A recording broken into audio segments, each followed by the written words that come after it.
A very big piece is identity. And what I mean by that is kids see themselves in a certain way as learners of different subject areas or as learners in general. So really understanding kind of a student's belief on how they see themselves related to different kind of areas of learning is huge, right? So what kind of foundational experiences help shift any beliefs that might be barriers to them growing and developing. So there's lots of ideas around how that happens, but I would say it's a very key thing to think about. Alfie Kohn was talking about writing. Writing is another great example. He said the fundamental unit of writing isn't the sentence that comes out of it, it's the idea. Oh, I like that. As you write, you're forming your idea, you're kind of choosing the words, and you're learning.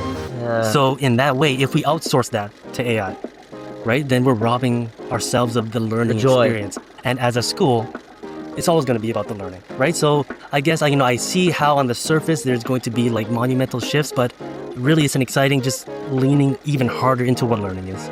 I like that. And as a human-centered endeavor. And that has value in the process. When people learn, it's way less linear, right? You're moving forward, you're moving back to unlearn some things. If you misunderstand something, you're connecting it sideways to other ideas from different kind of areas. But also the pace of it isn't linear, right? Some productive struggle that you talk about happens. You wrestle with ideas for a long time, and then sometimes the learning feels like a light bulb moment. But that doesn't happen without all the struggle that leads up to it.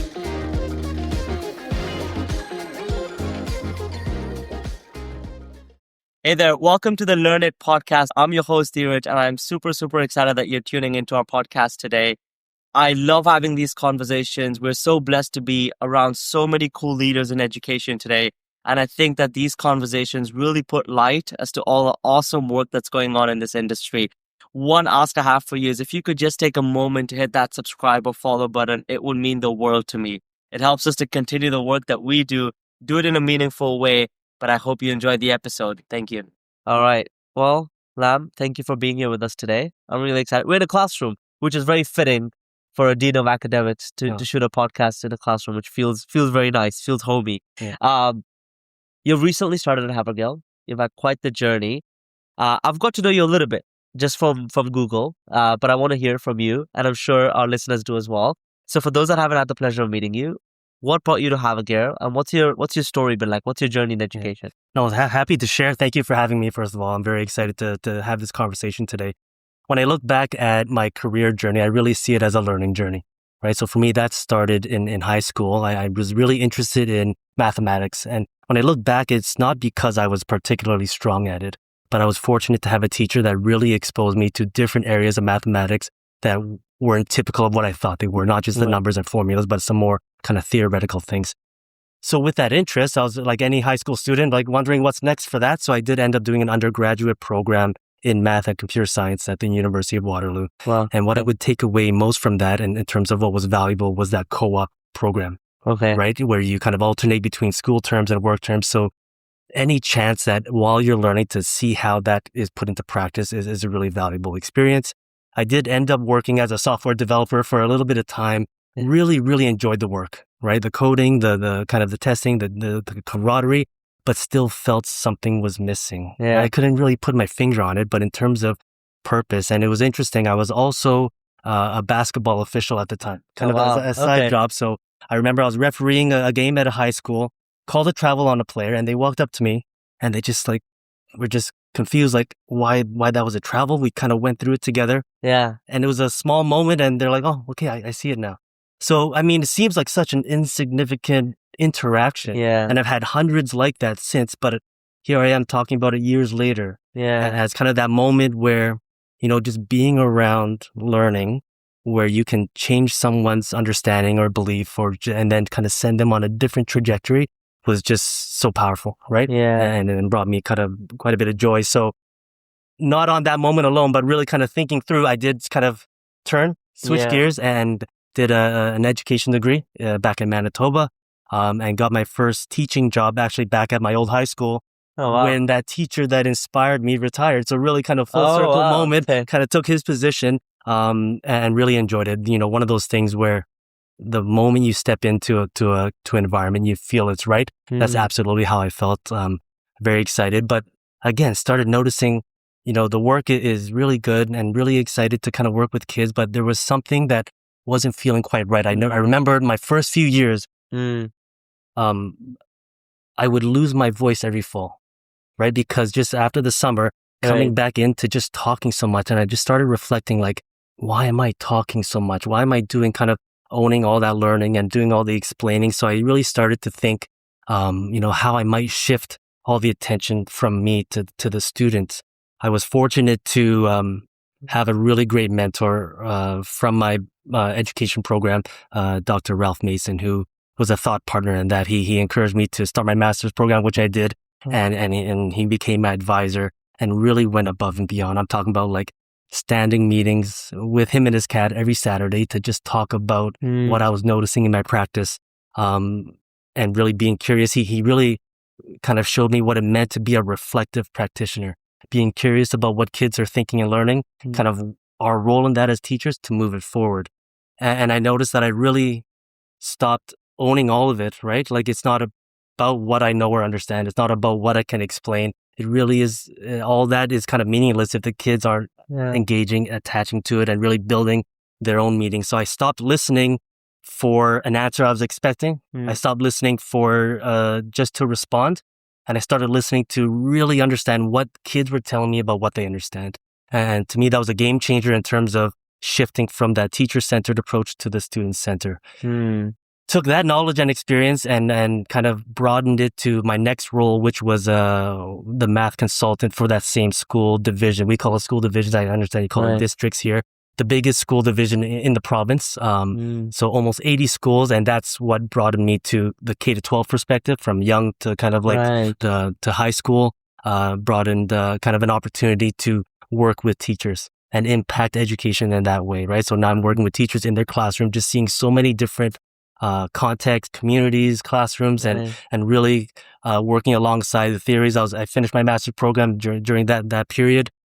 So seeing that alignment between the research and practice was really exciting, but also then created that urge to get back in the classroom myself. Yeah. Right. I'm trying all these things. I'm supporting teachers and just really wanting to try things for myself so that I could kind of speak to it more authentically. Yeah. So looked at the next stage and really found a different context. Very different, right? Independent schools in Winnipeg. Right. So I started as a teacher at an independent school. Got in the classroom very quickly, kind of tried different roles in terms of administrators, right? So a vice principal and then a principal of middle school, saw kind of the middle school to senior school perspective. And all along the way, started my PhD program, right? So when I talk about a learning journey, just the value of that theory and practice working kind of side by side has been really valuable. And here I am, spent a number of years there learning and kind of having an impact. Here I am now, excited to start my next chapter at Havergal College in Toronto. Yeah. I think one of the things I find interesting, Lam, about your story is you started with a degree that wasn't in education. You had a moment that made you realize that maybe you love education. But you did what only 1% of people would do, which is you said, screw the software engineering, I'm going to do another degree. Yeah. Now, I come from a background where my parents would ask me 10 questions before I did that. Right. And I'm sure a lot of listeners have felt moments in their life where they feel like education is for them, but maybe today they're working in a different field. Was it easy for you? And maybe it was easy for you, but what would you suggest those that are feeling a little bit stuck? In the sense that one thing I admire about your stories, you've always had a deep sense of self-awareness to know when it's time to challenge for a new challenge, when it's time to move to a new role. Yeah. And not a lot of people share that same level of self-awareness. So how do you think of your career, and what suggestions would you have to people who might be fighting that battle? Yeah. I mean, it's interesting. I, from a young age, just fortunate to be a part of those conversations and reflections, right? The way I grew up and kind of, and quite honestly, in terms of the change from Winnipeg to Toronto, was really driven by that reflection and values, right? I remember having kind of being at the mid part of my career, looking back on kind of what I've been able to impact and learn, and then looking ahead to what comes next. I was having conversation with my wife and kids about our own family values, right? Like what's important to us. And it just made me realize, for the second half, it's just increasingly important to align the work with a purpose that is attached to my own values, right? That kind of attaches back to even prior making that change from software to education. things that were important to me was having that impact on young people as they kind of go out into the world. So as I was kind of talking with my family, what came forward for us often was collaboration as a value, right? The idea that working with other people, something better comes from that. Right. So that really what drew me and drove kind of the next step. Yeah, I love that. That's really good. And today you're the Dean of Academics. Yeah. Sounds like more like a, when I first read it, Dean of Academics, I was like, sounds like a university role. Right. But tell us, because I've never interviewed someone who has this title. What does it mean to be a Dean of Academics? And is it a unique position to Havergal? Maybe I am not aware of the world of it, but educate me a little bit as to what does that world include? I mean, it is a new role at Havergal. So to be clear, this is the first kind of year of this particular role. So it was kind of an intentional change. But the way I would describe it, the role itself is really overseeing the academic program from K to 12. So having a person leading that. So but not alone, right? Working with teams to make sure all of the classroom experiences around teaching, learning, bringing the curriculum to life, assessment, all those pieces are aligned towards the shared vision of the school. So I work closely with my own teams. In the junior school, we have teams of curriculum coordinators who lead, mathematics, literacy, and just kind of science. So supporting them in working with the teachers to kind of bring those classroom experiences to life and aligned with the vision. In the upper school, working closely with department heads, right, in different subject areas, and working with their teams. And these are kind of leaders in their own right. So really supporting them, hearing from them, really getting a good sense of what the lived experience is and how to build on those strengths. So what's the most common challenge you've heard? I wouldn't say there is a common challenge, right? As you kind of hear what tension points are for teachers, it's kind of what's in the moment, what's front of mind for them as they kind of design that experience. I'm sure we'll talk more about AI, right? That's certainly causing people to pause and reflect on what schools and what learning is. So certainly there's different themes, but there's not one kind of common challenge. Yeah. One of the things when I speak to educators, there's two common things that I keep hearing. One is that the importance for teachers to get to know their students on a one-on-one level, to understand deeply what they enjoy and what they desire and sort of what their ambitions are. And two is to take risks and not to be afraid to try something different in your classroom, not to be afraid to experiment and to even if it doesn't work, but just the intent to try is very important. Is there anything else you'd add to that list when it comes to being a teacher? If let's say there's a teacher listening that wants to really succeed at their role and they're maybe struggling a little bit, what sort of things would you add to that list that you'd encourage them to do as they think about their journey with the kids? I would say a very big piece is identity. And what I mean by that is kids see themselves as in a certain way, as learners of different subject areas or as learners in general. So really understanding kind of a student's belief on how they see themselves related to different kind of areas of learning is huge, right? If they don't see themselves as able to do this, then you're not going to be able to get them, right? So what kind of foundational experiences help shift any beliefs that might be barriers to them growing and developing? So there's lots of ideas around how that happens, but I would say it's a very key thing to think about. Your identity and the kids feeling like they can do something. Yeah. I like that. I really like that. How I'm sorry, I'm going completely off script. Yeah, no worries. How is the role of the teacher changing today? I mean, I know you spoke about AI, but I grew up in a world where I had chalkboards and dusters. That was my world. But it was teacher at the front dictating notes and Dheeraj, the kid at the back, writing quickly just to catch up with what the teacher is saying. Yeah. That's the world I grew up in. How has that role changed over the years? And most importantly, I think that we're at a very, very interesting time in education, especially now, because we have the next 5 years with AI and with technology that is significantly changing not only the way we learn, but the way we work, which means we need to think as to how we educate our kids to make sure that they're prepared when they go outside in the world. How is the role of the teacher changing today from your perspective? If you were to go back to that math class absolutely. that you started at, what would you do differently? Yeah, absolutely. So, I mean, first of all, just acknowledging the change, right? Like from even 10, 20, 30 years, like I would say the purpose of school is shifting, and we won't talk about that as much. But in terms of the role of the teacher, there's a lot of pieces that work together, from the kind of the lesson planning, the classroom experience to the assessment. But fundamentally, right, the question of how people learn, right, isn't changing. But the more we know about it, it shifts kind of how we approach designing those classroom experiences. So, for example, right, learning, happens in that space between what's known and what's unknown. So you think of a student who kind of understands what they do about something, and then bringing them and adding to that in connected ways. That's an uncomfortable place, right? Because, there's unknown, there's confusion, there's kind of like ideas are mixed up. So how do we make sure that experience is engaging and positive, so that kids are wanting to learn and motivated to learn? So the teacher's role then is, one, to understand what kids what they know, right? And then designing carefully lessons that bring that forward.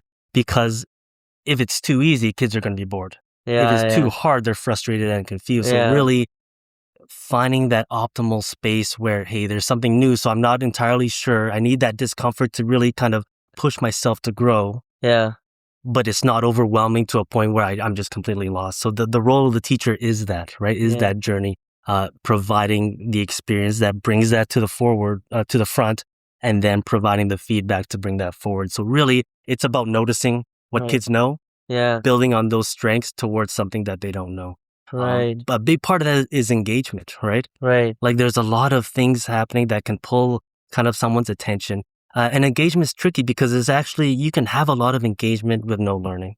Think of going to watch a movie, right? Like it's very engaging, but you might not be really thinking or learning, or pushed to be in that discomfort. Even TED Talks, right? We think there's an illusion of, I'm learning a lot, but it's quite comfortable unless you're really pushing yourself with questions to kind of expand your thinking.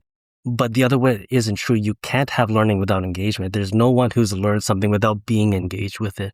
So being engaged is important, but it's not the only piece, right? We have to dig deeper. In fact, that is the hardest part for teachers. How do I make sure my kids are engaged in the sense that they want to be there. They're excited to be there, but we're not putting on a magic show at the front. We're actually learning something. That I feel is one of the most difficult yet interesting challenges that we face, especially today with our kids. You said something and it got me curious. What's the purpose of school? I mean, I'm sorry.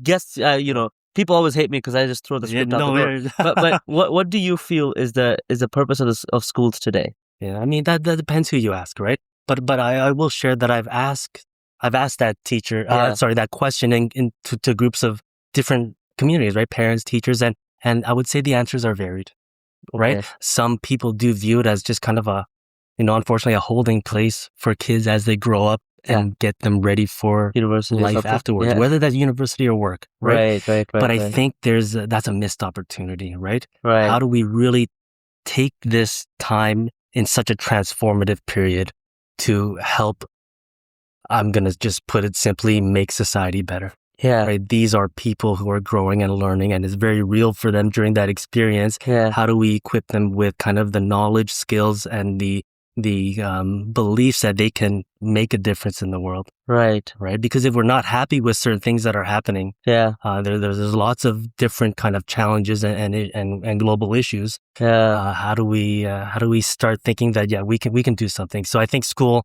in terms of, if you've asked me what the purpose is, there's a pivotal role there to really impact change. To me, it is one of the most important times of a person's life. And it is because when you are at that age in school, you're spending more time arguably at school than at home sometimes, right? Your mind is developing from a psychological perspective. And schools have the opportunity to make sure that we shape that in the correct way possible, as much as we can.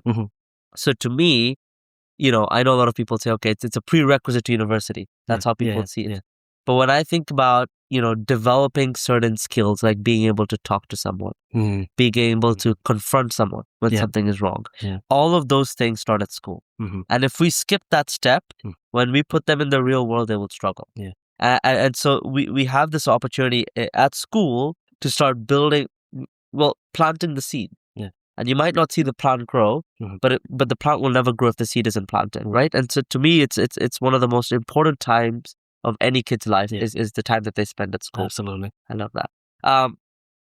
What surprised you the most when you joined Havergal? I mean, you've been here a few months, and I've two sort of things, right? What surprised you the most, but also for someone that's starting a leadership role at a large school, what do you think you did well that helped you immerse yourself in the first few months to better understand what's needed of you? Yeah, okay. Like being from a different province, I really didn't know a lot about the school itself or the context. So as I kind of started kind of learning more, very quickly realized that Havergal has a very well-earned reputation for academic excellence, right? So they hold students, teachers, leaders, everyone to kind of that high expectation, right? Of professionalism and just kind of achievement. So that's very well earned. It's a big part of the culture, right? But I guess so in that way, when I came here, the surprising part was also aligned with that, the deep attention to relationships. Okay. Right? Just an understanding that none of that achievement happens without foundational connections between people and ideas, from students with each other, students to teachers, and leaders with each other, and just everyone, really. Yeah. So, I think leaning into that very early on was the most helpful part of kind of my onboarding that made it easy. Like, I just have to give credit to kind of the team that kind of brought me in, my team that I'm working closely with, just already my closest network of support, and we bounce ideas off each other, and just that collaboration is really, really valued. Yeah, I love that.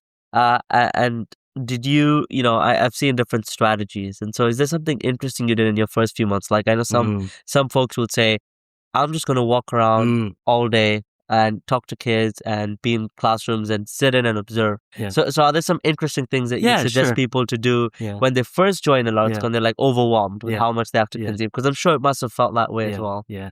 I was fortunate. I actually started over the summer. So that was, that's school perfect. was off. Yeah. But I just immersed myself in kind of, I would say, the documentation, right? What does the school believe around curriculum and teaching and learning assessment, all those pieces that are in writing and communicated out, and what's the vision, all those big pieces. So I became familiar with that. But then when you start seeing it come to life, like, yes, that's so exciting.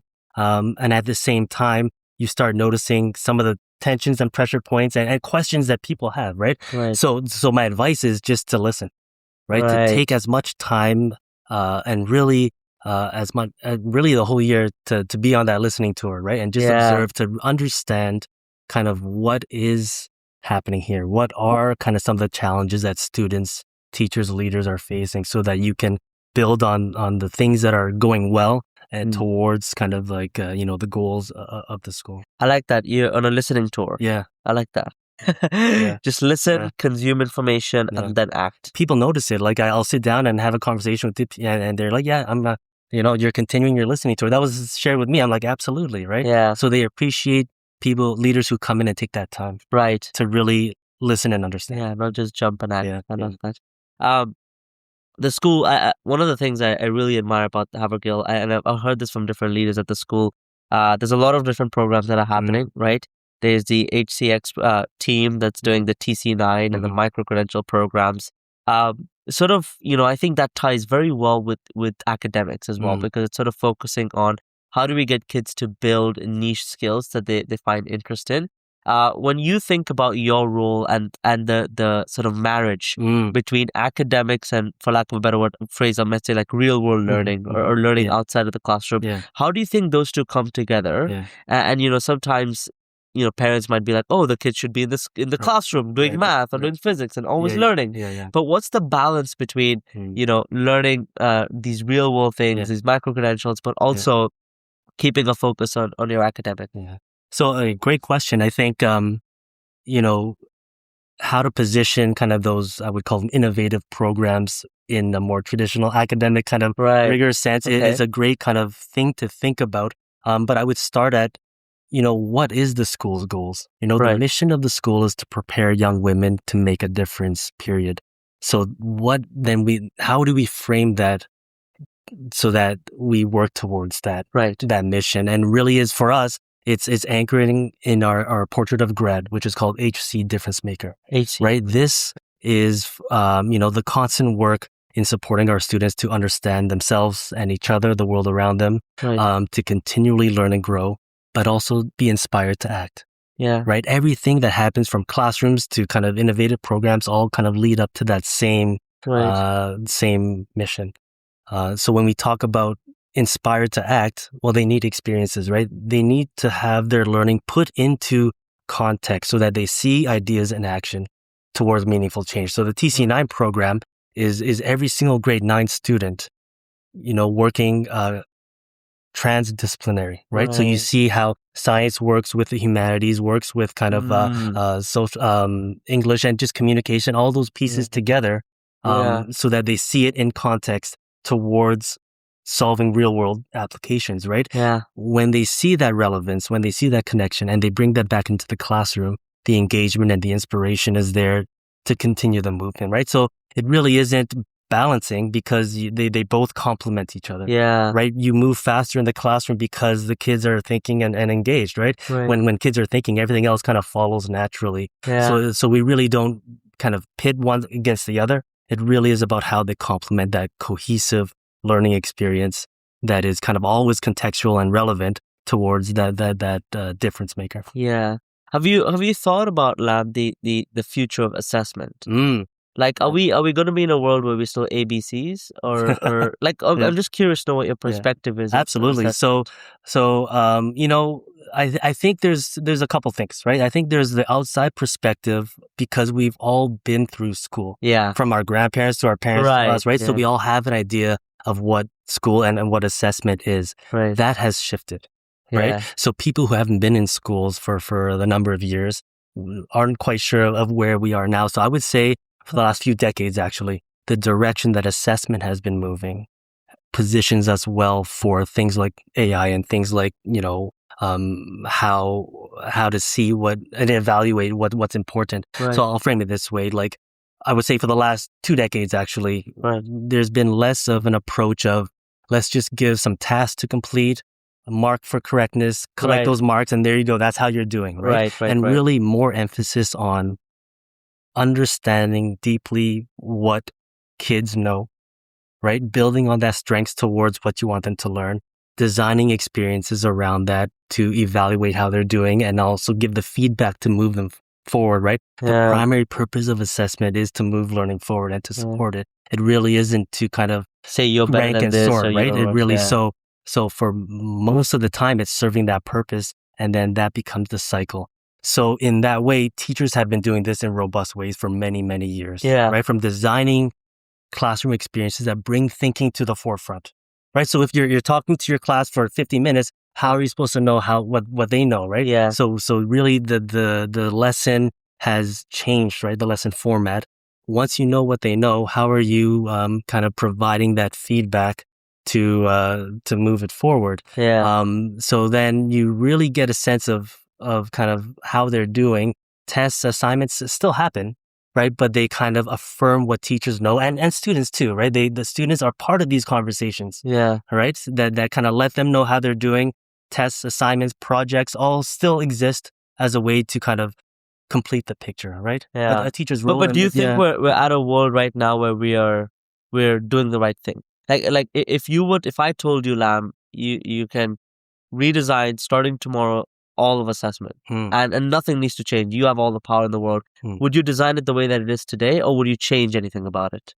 I mean, that's a big one. Because I know that change takes time. And what we're doing now is good, but doesn't mean it's perfect. Right. And so I'm curious to know. Yeah, exactly. Maybe we'll never get to perfect. And that's the whole idea is you keep improving. Yeah. But if you had the power to redesign assessment in Canada for every school, how would you redesign that? I would, I say this with a recognition that that schools, public kind of K-12 schools exist within a broader system. Yes. Right? So not even just changing one system, but really shifting how we view teaching, learning, assessment would be the thing. But if you ask me, any move that kind of honors the learning rather than the achievement and the result would be a good move. Okay. So there's not one answer to that. Yeah. But any time that kids see value in learning, right, and getting feedback and engaging in the curiosity that kind of like fosters all those things, around good and deep learning that is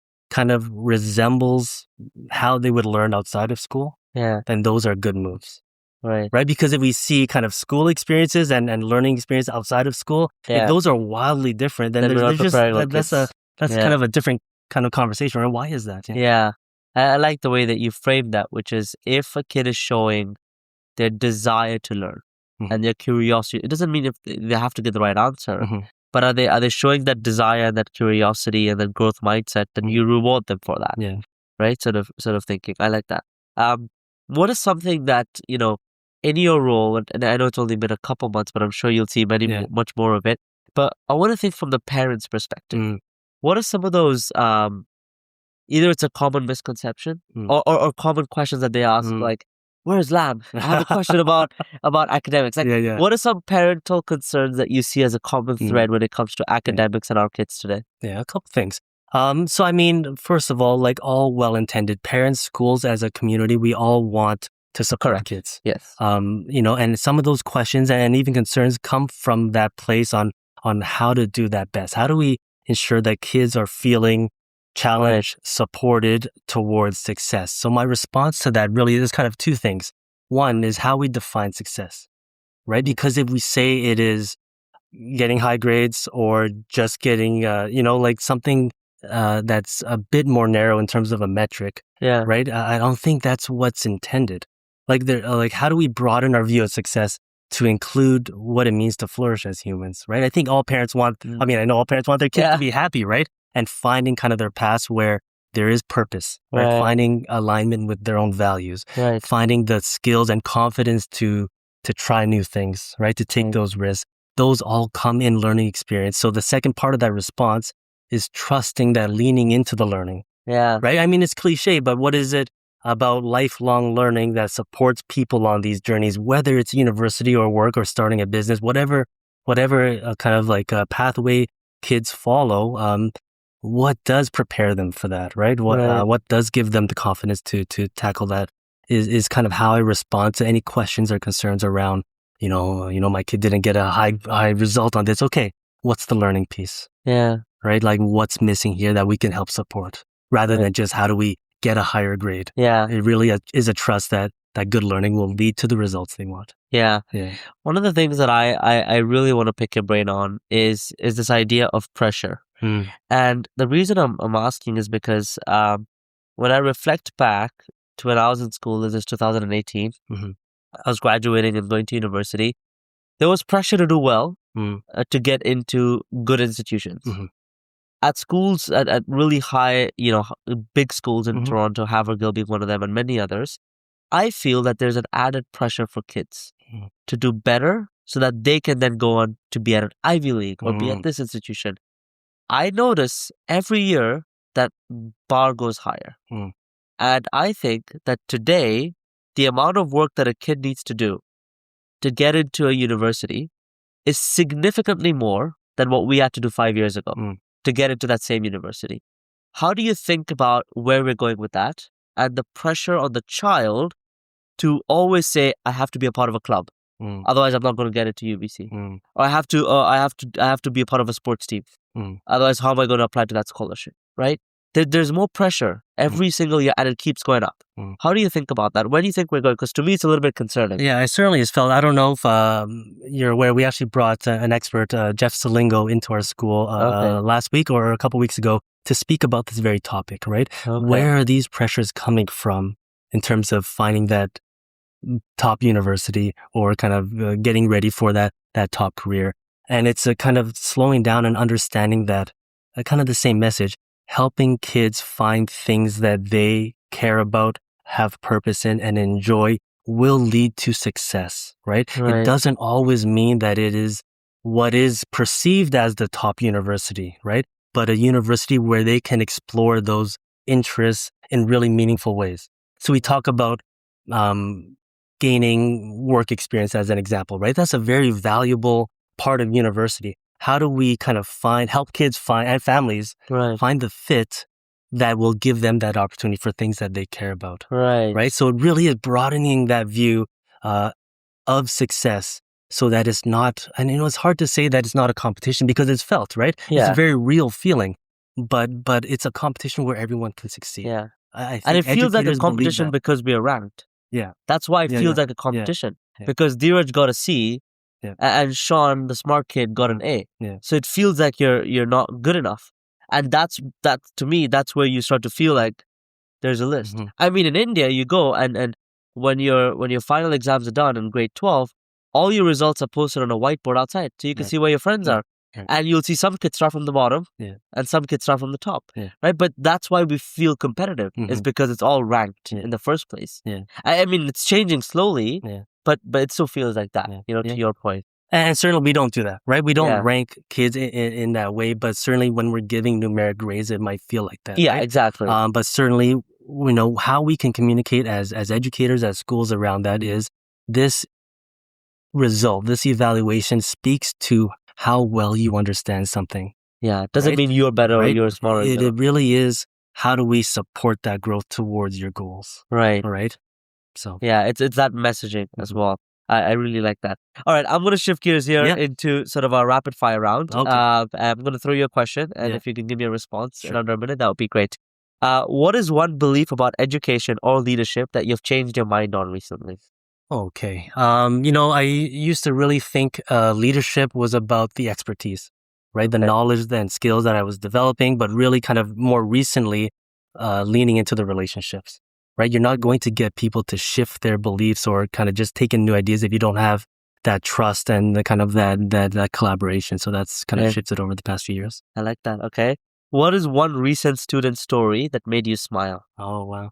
So I would say a few weeks ago, I was in the junior school here, and the kind of the literacy coordinator came up to me and just said, there's a kid who has really had a trouble kind of engaging with reading, but they were really excited to read this book. Yeah. It's called The Wind Kids. It has your name in it, and we were able to share that. Like there's the characters here, yeah, and you can go talk to him, and the kid just kind of lit up. Turns out that book series is written by my cousin back in Oh, Manitoba. So really? just kind of a really kind of a connection there that made me smile. Wow. Yeah. That is really cool. You must have been like a hero to them. Yeah, Oh, wow. it was nice. Okay, that's lovely. What's one thing that you'd be most proud to be remembered for? Well, when I think back to kind of, these small interactions that kind of shift people's view perspective in a positive way, Yeah. right? When we talk about how do we help kids feel more supported in their education, any work that I've done with teachers that help them frame that, Yeah. is what I want to be remembered by. Because if you think of all the teachers that we work with, if we can impact and support their work, the kind of the difference that makes is huge. Yeah. Yeah. I like that. What is something that most people don't know about you? Don't know about me. Well, I mean, I think the only thing I can think of is, my favorite snack, maybe licorice. Yeah? I do Oh, you like enjoy licorice? red licorice a lot. Every time I walk by the store, it's usually kind of Okay. an easy choice. Okay, very nice. What is your perspective and your 2 cents of AI in education in the next Okay. couple of years? Okay, that's a big one, right? Yeah. But I would say, when we talk about that difference maker, right? Understanding ourselves, that's a reflection within. Yeah. Understanding the world is about talking to people, Right. right? Hearing different diverse perspectives. Being inspired to act is to see things in context. So all of that is highly relational, Right. right? So it really isn't about kind of removing the human from the experience. This is always going to be a human-centered experience, right? Yeah. And the learning piece is what is exciting to talk about because, it really does change what we think about learning, Right. right? Because as AI and kind of computers can do different things, it really examines, well, what's the value in that thing? I think intrinsically we think there is value to some of these things. AI is creative, right? I think we're there at that point where we might not have been in the past. AI can create paintings, video, Right. stories in ways that humans can. But that's not the only reason that humans Exist.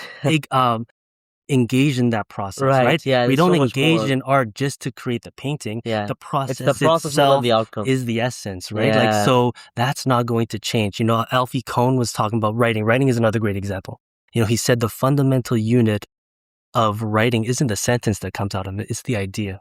Oh, I So like that. as you write, Yeah. you're forming your idea, You're kind of choosing the words and you're learning. Yeah. So in that way, if we outsource that to AI, right, then we're robbing ourselves of the learning joy. experience. And as a school, it's always going to be about the learning, right? So I guess, I see how on the surface there's going to be like monumental shifts, but really it's an exciting just leaning even harder into what learning is. I like right? that. And as a human-centered endeavor. Yeah. And that has value in the process. I've really enjoyed that because I love the way you think of it is when we do things, it's not for the outcome. Mm-hmm. It's for the journey. It's for the process. It's the same with math. Yeah. You only feel the satisfaction of getting something correct when you've gone through the shit in the middle. Absolutely. Otherwise, the joy isn't there. Yeah. It's the same with computer science. Yeah. You only feel the joy of when your code runs when you've written everything else in the middle. Yeah. Right? Yeah. So I really like that. When we think about learning, like I think it's tempting to think learning is pretty nice, neat, and contained in this box. Right. Like it's a linear process because time moves linearly. Yeah. Right. And the way our structures in terms of school and class, it's 70 minutes block, one class after the other. Yeah. Look at our textbooks, right? It's all evenly spaced out. Yeah. Where nice and neat, here's a big idea, here's a small idea, but they look the same. Yeah. In reality, when people learn, it's way less linear, right? sporadic. You're moving forward, Yeah. you're moving back to unlearn some things. If you misunderstand something, you're connecting it sideways to other ideas from different kind of areas, but also the pace of it isn't linear, right? Some productive struggle that you talk about happens. You wrestle with ideas for a long time, and then sometimes the learning feels like a light bulb moment. Yeah. But that doesn't happen without all the struggle that leads up to it, right? So it really isn't kind of a straight line, but it's a lot, and then a key moment, and then and then small ideas you can transfer in a few minutes. Yeah. Big ideas you wrestle with for months, sometimes years, right? Yeah. So our job as educators and teachers is to how do we make kind of the classroom experience within the structures we have. I'm not saying we kind of just throw it all out, resemble that and honor that experience so that kids can take time to struggle productively and then have those light bulb moments, right? That is the magic. That's the real joy of learning. Yeah. Love that. All right. Well, I could probably talk to you all day now. I'm going to shift gears here into our final question. Okay. So we have a bit of a tradition here. Some of our previous guests leave questions for our future guests. So I'll read you a question from one of our previous guests that have been on the show, and then I'll give you the opportunity to ask a question or to leave a question for one of our future guests. I've got a lot here. Okay? Yeah. I should. I will ask you a question from Julia Keener. I don't know if you know who she is. She is at UCC, Upper Canada College, and she also, I believe, leads their academics sort of side of things. So you should definitely connect with her. I'll make that. But her question is, what does intergenerational learning mean to you, and why and how should it be a part of our students' education? Wow. So intergenerational learning, I would say, taps into beliefs, right? What do we believe it means to learn? Right. Because that just kind of informs, even whether we know it or not, will inform the way we approach teaching and learning. Yeah. Think of like new teachers often kind of only model experiences that they've had. Right. So if it's what we want, absolutely towards the goals, but if there's a different goal, right? I never frame things that, well, this works or not. Well, everything works towards something. Yeah. Right. But let's really unpack what we want as a school, as a district, as a society. Right. So that we're really saying, well, the previous generation, what were the beliefs? What were the goals? And how do we continue what we want, but shift where we need to? Right. Oh, that's right. All right, Lam, I'm going to give you an opportunity to leave a question. You could write it in. You could say it out loud. Okay, I'll say it out loud. As you know, I'm kind of getting into my own research around, kind of teaching and learning and in my PhD program. So I'm curious to ask, what is some research around education that is most exciting or that teachers are curious about right now? I like that. Yeah. Help you in your PhD research, hopefully. Yeah, absolutely. All right, lovely. Well, this has been a pleasure to do that. Thank you so much. I mean, we've had such a thoughtful conversation. Yeah. I've got to learn so much from you, so thank you. Yeah. I love the way that when I speak to you, I think I get the sense that you think bigger. You think more macro. You think, the kid 20 years from now, not the kid at the school today. And to me, that is a mindset that is shaping schools in a very positive direction. So, I mean, thank you for joining us, for spending the afternoon with us. It's been really nice to get to know you and for sharing all of your insights. I appreciate that. Thank you.